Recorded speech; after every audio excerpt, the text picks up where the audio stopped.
नमस्कार दोस्तों, स्वागत है आपका सीपी स्मार्ट क्लासेस में। दोस्तों, आज के रोजगार समाचार की इस वीडियो में कई अहम खबरें हैं, तो सभी खबरों पर चर्चा कर लेते हैं। सबसे पहले विद्युत सेवा आयोग बिजली विभाग में समूह गा की भर्ती निकली हुई है, इसके बारे में बात कर लेते हैं। देखिए, यहाँ पर समूह गा की जो भर्ती आई है, ये तकनीशियन विद्युत की वैकेंसी आई है और इसमें जो है पद है अनारक्षित 357 है, 241 अन्य पिछड़ा वर्ग के लिए, अनुसूचित जाति के लिए 187, 17 अनुसूचित जनजाति के लिए, आर्थिक रूप से कमजोर ईडब्ल्यूएस के लिए 79 पद हैं। और इन पदों के लिए आपके पास क्या होना चाहिए, किस तरह से इसका जो है एग्ज़ाम कराया जाएगा। एग्ज़ाम इसका सीबीटी के माध्यम से कराया जाएगा, कंप्यूटर बेस्ड एग्ज़ाम होगा इसमें। और इसमें जो आपको वेतनमान मिलेगा, वेतन मैट्रिक्स पे 4 27,200 वाला जो वेतन है वो आपको इसमें मिलेगा। शैक्षिक अर्हता क्या है यहाँ पे ये देख लेते हैं। माध्यमिक शिक्षा परिषद उत्तर प्रदेश की हाई स्कूल या समकक्ष परीक्षा गणित एवं विज्ञान विषय में उत्तीर्ण होने के साथ, यानी कि हाई स्कूल में उत्तर प्रदेश की जो हाई स्कूल की परीक्षा है वो आपने गणित और विज्ञान में पास की हो, और उसके साथ साथ आपके पास NCVT SCVT सर्टिफिकेट हो, यानी कि आपने ITI किया हो इलेक्ट्रीशियन में, इलेक्ट्रिकल में या इलेक्ट्रिकल कौशल विकास के अंतर्गत विद्युत वितरण में, यानी कि आपने इन 3 में से कोई एक ITI की सर्टिफिकेट आपके पास है और आप हाई स्कूल मैथ और साइंस में पास हैं, तो आप यहाँ पे अप्लाई कर सकते हैं। और इसके साथ साथ यहाँ पे आपको ये भी बता दें कि आयु आपकी 1/1/2022 को 18 वर्ष से 40 वर्ष तक होनी चाहिए। अन्य जो जानकारी इसमें है वो आवेदन शुल्क की है। 825 रुपये आवेदन शुल्क लगेगा। और ये जो है SC ST के लिए, जो उत्तर प्रदेश के मूल निवासी हैं उनके लिए है। बाहर के दूसरे राज्यों के SC ST लोग जो अप्लाई करेंगे उनके लिए नहीं है। अन्य समस्त श्रेणी के लोगों के लिए 1180 रुपये है। तो बाहर के राज्यों के जो SC ST कैंडिडेट अप्लाई करेंगे वो 1180 रुपये उनको पे करना होगा। तो दोस्तों, इस विज्ञापन के बारे में अन्य सूचनाएं आपको समय समय पर मिलती रहेंगी। इसका जो क्वेश्चन पेपर आएगा वो इस प्रकार का आएगा। सामान्य अध्ययन एवं तार्किक ज्ञान जो है 20 प्रश्न होंगे, 20 अंकों के। सामान्य हिंदी हाई स्कूल सामान्य स्तर का होगा, ये 15 प्रश्न है।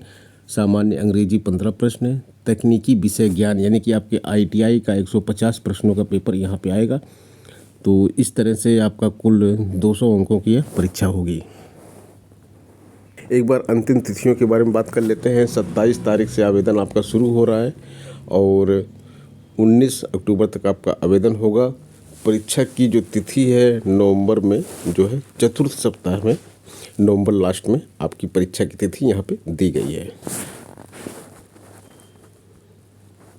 अगली खबर CUT के बारे में है। तो CUT का रिजल्ट जारी कर दिया गया है। 21,000 छात्रों की परसेंटाइल 100 आई है।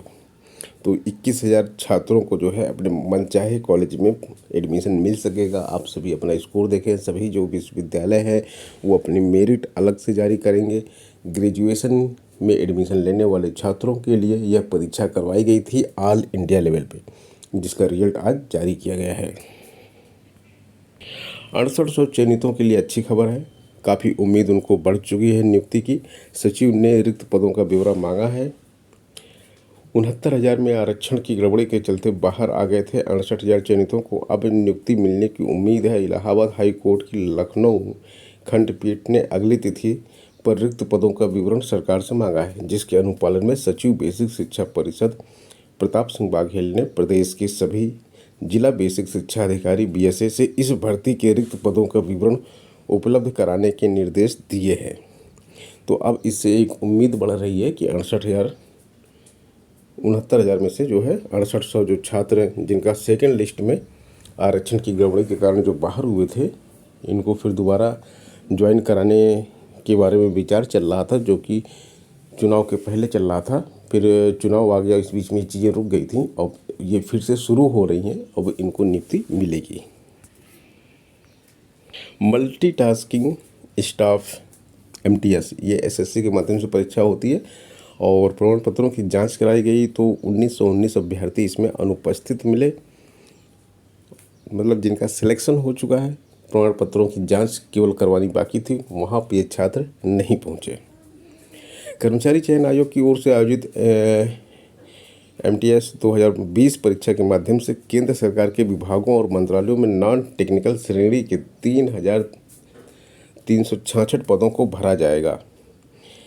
MTS की 2 परीक्षाएं Tier 1 Tier 2 कराई गई थी।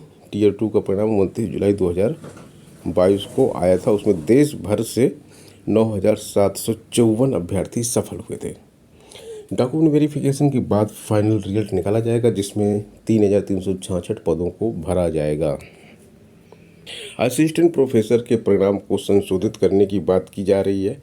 इलाहाबाद हाई कोर्ट ने उच्चतर शिक्षा सेवा आयोग की असिस्टेंट प्रोफेसर अर्थशास्त्र परीक्षा में OMR सीट जांचने में हुई गलतियों को सुधारते हुए संशोधित परिणाम शीघ्र जारी करने का निर्देश दिया है। विज्ञापन संख्या 50 के तहत आवेदन किया था छात्र ने और लिखित परीक्षा में कुल 74 प्रश्नों के सही जवाब दिए थे, जिसके लिए उसे 155.79 अंक मिलने चाहिए थे, लेकिन उसे सिर्फ 153.68 अंक दिए गए। इससे वह चयन सूची से बाहर हो गया था। तो इस तरह का जो ये गलती हुई थी, इस पर आदेश दिया गया है कि रिवाइज रिजल्ट आप जारी कीजिए अर्थशास्त्र विषय का।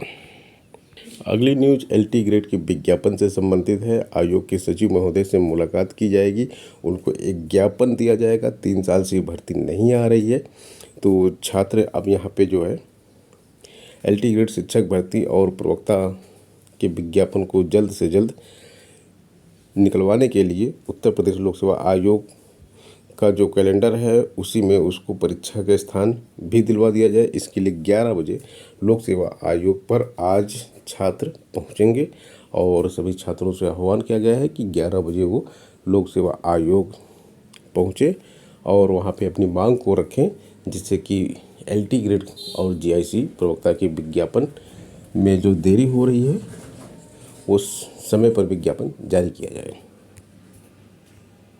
उत्तर प्रदेश लोक सेवा आयोग ने प्रवक्ता राजकीय आश्रम पद्धति इंटर कॉलेज परीक्षा 2021 जीव विज्ञान मुख्य परीक्षा के लिए सफल 6 अभ्यर्थियों का अभ्यर्थन आवश्यक अर्हता धारित न करने के कारण निरस्त कर दिया है। अगली खबर जो है उत्तर प्रदेश लोक सेवा आयोग की है। परीक्षा तिथि टकराने से जो है अभ्यर्थी परेशान है। 27 सितंबर से 1 अक्टूबर तक प्रस्तावित उत्तर प्रदेश लोक सेवा आयोग की PCS 2022 मुख्य परीक्षा से दूसरी परीक्षाओं की तिथियां टकराने से प्रतियोगी छात्र परेशान हैं। उनका कहना है कि बिहार लोक सेवा आयोग की प्रारंभिक परीक्षा 30 सितंबर को है। UPPSC मेंस में शामिल अभ्यर्थियों को BPSC की परीक्षा छोड़नी पड़ेगी। संघ लोक सेवा आयोग की सिविल सेवा मुख्य परीक्षा 16 से 25 सितंबर तक है। UGC नेट और JRF की परीक्षा 20 से 30 सितंबर है।